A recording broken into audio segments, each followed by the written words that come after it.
ನಮಸ್ಕಾರ, ನಾನು ನಿಮ್ಮ ಲಕ್ಕೇಶ್ ಯಶ್. ನಾವುಗಳೆಲ್ಲ ಸೋಷಿಯಲ್ ಮೀಡಿಯಾದಲ್ಲಿ ಸಿಕ್ಕಾಪಟ್ಟೆ ಆ್ಯಕ್ಟಿವ್ ಆಗಿರ್ತೀವಿ. ಯೂಟ್ಯೂಬರ್ಸ್ ಆಗ್ಬೋದು ಅಥವಾ ಆನ್ಲೈನಲ್ಲಿ ಯಾರೆಲ್ಲ ಕೆಲಸ ಮಾಡ್ತಾ ಇದ್ದಾರೆ ಅವರೆಲ್ಲ ಆ್ಯಕ್ಟಿವ್ ಆಗಿರ್ತಾರೆ. ಹಂಗೆ ನಾನು ಇನ್ಸ್ಟಾಗ್ರಾಮಲ್ಲಿ ಹಿಂಗೆ ಪೋಸ್ಟ್ಗಳನ್ನ ನೋಡುವಂಥ ಸಮಯದಲ್ಲಿ ಒಂದು ಪೋಸ್ಟ್ ಬಂತು. ತುಂಬ ಜನ ಇನ್ಸ್ಟಾಗ್ರಾಮ್ ಸ್ಟೋರಿಲೂ ಕೂಡ ಹಾಕಿದ್ರಿ.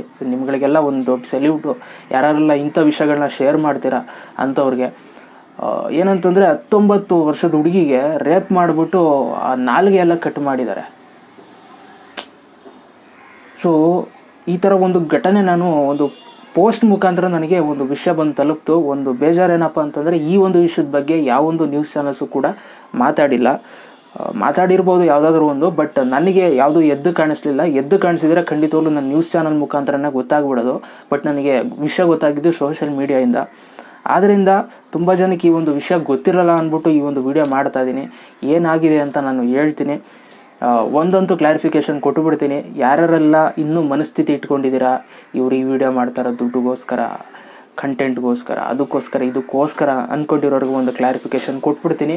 ಯೂಟ್ಯೂಬಲ್ಲಿ ಮಾನಿಟೈಸೇಷನ್ ಅಂತ ಒಂದು ಫೀಚರ್ ಇರುತ್ತೆ. ಅದನ್ನು ಆನ್ ಮಾಡಿಕೊಂಡ್ರೆ ಮಾತ್ರ ಆ ಒಂದು ವಿಡಿಯೋಗೆ ದುಡ್ಡು ಬರೋದು. ಈ ಒಂದು ವಿಡಿಯೋಗೆ ನಾನು ಮಾನಿಟೈಸೇಷನ್ ಆಫ್ ಮಾಡಿದ್ದೀನಿ. ಯಾಕೆ ಅಂತಂದರೆ ನಮಗೆ ಮನುಷ್ಯತ್ವ ಇದೆ. ಆ್ಯಂಡ್ ಇನ್ನೊಂದು ಕ್ಲಾರಿಫಿಕೇಷನ್ ಕೊಡ್ತೀನಿ. ಈ ಥರ ಒಂದು ವಿಷಯಗಳನ್ನ ಮಾತಾಡಬೇಕು ಅಂತಂದರೆ ಯಾವುದೇ ರೀತಿ ಗಟ್ಸು, ದಮ್ಮು, ತಾಕತ್ತು ಇವೆಲ್ಲ ಏನು ಬೇಕಾಗಿಲ್ಲ. ಜಸ್ಟ್ ಮನುಷ್ಯತ್ವ ಇದ್ದರೆ ಸಾಕು, ತಾನಾಗೆ ಹೊರಗಡೆ ಬರುತ್ತೆ ಮಾತುಗಳು ಅಂತ ನಾನು ನಂಬಿದ್ದೀನಿ. ತುಂಬ ವಿಷಯಗಳನ್ನ ಈ ಥರ ಮಾತಾಡಿದ್ದೀನಿ ಸ್ಟಾರ್ಟಿಂಗ್ ಡೇಸಲ್ಲೂ ಕೂಡ. ನಂದೇನು ಇಂಟೆನ್ಷನ್ ಅಂತಂದರೆ ನಾನೇನೋ ಅವ್ರಿಗೆ ಶಿಕ್ಷೆ ಕೊಡಿಸ್ಬೇಕು ಆ ಥರ ನಂದು ಇಂಟೆನ್ಷನ್ ಅಲ್ಲ. ಯಾವುದು ಜನಗಳಿಗೆ ಈ ವಿಷಯಗಳು ತಲುಪಿಲ್ಲ ಅಂಥದನ್ನ ತಲುಪಿಸ್ಬೇಕು ಅನ್ನೋ ಉದ್ದೇಶ ನಂದು ಅಷ್ಟೇ. ಈ ಒಂದು ವಿಷಯ ತುಂಬ ಜನ ಗೊತ್ತಾಗಲಿ, ನನ್ನ ಒಂದು ವೀಕ್ಷಕರ ಮೂಲಕ ಅಟ್ಲೀಸ್ಟ್ ಒಂದಷ್ಟು ಜನ ನನ್ನ ವೀಡಿಯೋಸ್ಗಳನ್ನ ನೋಡ್ತೀರಾ ಅಂತ ನಂಬಿದ್ದೀನಿ. ಅವ್ರಿಗಾದರೂ ಗೊತ್ತಾಗಲಿ ಈ ಥರ ನಡೆದಿದೆ ಅನ್ನೋದು ನನ್ನ ಇಂಟೆನ್ಷನ್ ಆಗಿರುತ್ತೆ. ಸೊ ಆದ್ದರಿಂದ ಈ ಒಂದು ವಿಡಿಯೋ ಮಾಡ್ತಾಯಿದ್ದೀನಿ.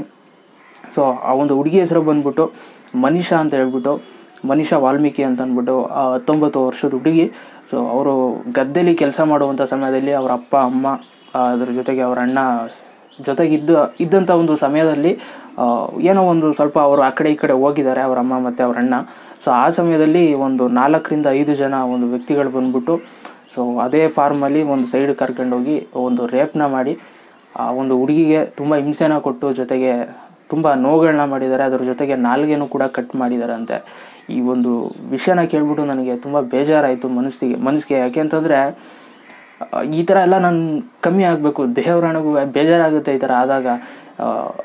ಯಾಕೆ ಆ ಥರ ಆಟ ಆಡ್ತೀರಾ ಒಂದು ಹುಡುಗಿ ಮೇಲೆ ಅಥವಾ ಯಾವುದೋ ಒಂದು ವ್ಯಕ್ತಿ ಮೇಲೆ? ಯಾಕೆ ಆ ಥರ ನಿಮ್ಮ ಒಂದು ಇದನ್ನು ತೋರಿಸ್ಕೊಳ್ತೀರಾ ಅಂತ ನನಗೆ ನಿಜವಾಗ್ಲೂ ಗೊತ್ತಿಲ್ಲ. ಈ ಥರ ಒಂದು ವಿಷಯಗಳೆಲ್ಲ ನಡೆದಾಗ ನಾನು ಯಾವಾಗಲೂ ಹೇಳ್ತಾ ಇರ್ತೀನಿ, ಪ್ರತಿ ಒಂದು ವಿಡಿಯೋದಲ್ಲೂ ಕೂಡ ಹೇಳಿದ್ದೀನಿ, ದಯವಿಟ್ಟು ಆ ಥರ ಏನಾದರೂ ನಿಮ್ಗೆ ಇಂಟೆನ್ಷನ್ ಇದ್ದರೆ ಮದುವೆ ಆಗ್ಬಿಡಿ ಅಂತ ಹೇಳ್ತೀನಿ. ಬಟ್ ಸ್ಟಿಲ್ ಕೆಲವೊಂದಷ್ಟು ಜನ ಅದು ಯಾಕೆ ಹಿಂಗೆ ಮಾಡ್ತಿರೋ, ಅದು ಏನಕ್ಕೆ ಹಿಂಗೆ ಮಾಡ್ತಿರೋ ಅಂತ ನನಗೆ ಗೊತ್ತಿಲ್ಲ. ಓಕೆ, ದಯವಿಟ್ಟು ಈ ಥರ ಒಂದು ಕೆಲಸಗಳನ್ನಂತೂ ಮಾಡೋಕ್ಕೆ ಹೋಗಬೇಡಿ. ಎಲ್ಲ ಒಂದು 4-5 ಜನ ಹುಡುಗರನ್ನ ಕಟ್ಕೊಂಡು ಈ ಥರ ಒಂದು ಕೆಲಸನ ಮಾಡಿದ್ರೆ ಏನು ಚೆನ್ನಾಗಿರುತ್ತೆ ಹೇಳಿ. ಓಕೆ, ಸೊ ನಿಮ್ಮನ್ನು ಕೂಡ ಒಂದು ತಾಯಿ ಎತ್ತಿರ್ತಾರೆ ಅನ್ನೋದನ್ನ ಮರಿಬೇಡಿ. ಓಕೆ, ಏನು ನನಗೆ ಒಂದು ಈ ಸ್ನೇಹ ಅಂತ ಮಾಡ್ತಾರೆ ತುಂಬ ಜನ. ಆ ಸ್ನೇಹ ನಾವು ಯಾವುದಕ್ಕೆ ಉಪಯೋಗಿಸ್ಕೋಬೇಕು ಆ ಥರ ಇದ್ದರೆ ಚೆಂದ ಅಂತ ಅನಿಸುತ್ತೆ. ಬಟ್ ಒಂದು ಗ್ಯಾಂಗ್ ಅಂತ ಬಂದಾಗ ತುಂಬ ಗ್ಯಾಂಗ್ಗಳು ಕೆಡೋದು ಈ ಥರ ಒಂದು ವಿಷಯಗಳಲ್ಲಿ ಇಂಟ್ರೆಸ್ಟ್ನ ತೋರಿಸ್ತಾರೆ. ಓಕೆ, ಏನೋ ಚುಡಾಯಿಸೋದು, ರೋಡಲ್ಲಿ ಹೋಗ್ತಾರೆ ಅವ್ರಿಗೆ 4-5 ಜನ ಗ್ಯಾಂಗ್ ಕಟ್ಕೊಬಿಟ್ಟು ಚುಡಾಯಿಸೋದು, ಇಂಥವ್ರನ್ನೆಲ್ಲ ನಾವು ಸಮಾಜದಲ್ಲಿ ನೋಡ್ತಾ ಇರ್ತೀವಿ. ಆಮೇಲೆ ಇನ್ನೊಂದು ಏನಂತಂದರೆ, ಈ ರೋಡಲ್ಲಿ ನೀವು ಸುಮ್ಮನೆ ಪಾಪ ಒಂದು ಹುಡುಗಿ ಒಯ್ತಾ ಇದ್ದಾರೆ, ಆ ಹುಡುಗಿನ ಹಿಂಗೆ ನೋಡ್ತಾ ಇರೋದು. ಸೊ ಇದೆಲ್ಲ ಕಮ್ಮಿ ಆಗಬೇಕು. ಒಂದು ಆ ಏಜನ್ನು ತಲುಪೋ ತನಕ ಸ್ವಲ್ಪ ಅಡ್ಜಸ್ಟ್ ಮಾಡಿಕೊಂಡು ತಡ್ಕೊಂಡು ಕೂತ್ಕೊಂಡ್ರೆ ಬೆಟರ್ ಅಂತ ಅನಿಸುತ್ತೆ.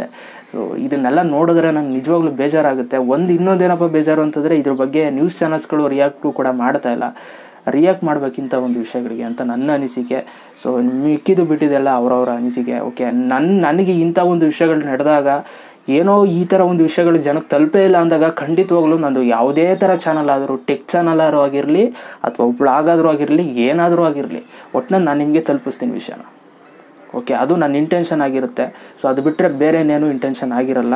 ಸೊ ಇಷ್ಟನ್ನು ಹೇಳ್ತಾ ನಾನು ವಿಡಿಯೋ ಮುಗಿಸ್ತಾ ಇದ್ದೀನಿ. ನಿಮ್ಮ ಅನಿಸಿಕೆಗಳು ಏನು ಅಂತ ನನಗೆ ಕಮೆಂಟ್ ಮಾಡಬೇಕು. ಯಾಕೆ ಈ ಥರ ಒಂದು ವಿಷಯಗಳಿಗೆ ರಿಯಾಕ್ಟ್ ಮಾಡ್ತಾ ಇಲ್ಲ ಕೆಲವರು?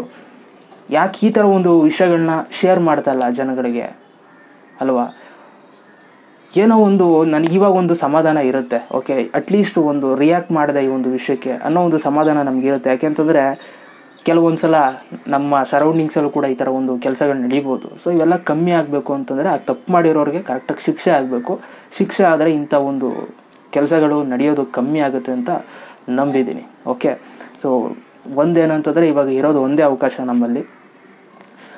ಏನಪ್ಪ ಅವಕಾಶ ಅಂತಂದರೆ ಜಸ್ಟ್ #Justice for Manisha ಅಂತ. ಸೊ ಇದೊಂದು ಮಾಡಿ ಅದನ್ನು ಬಿಟ್ಟರೆ ಬೇರೆ ಇನ್ನೇನು ಅವಕಾಶ ಇಲ್ಲ.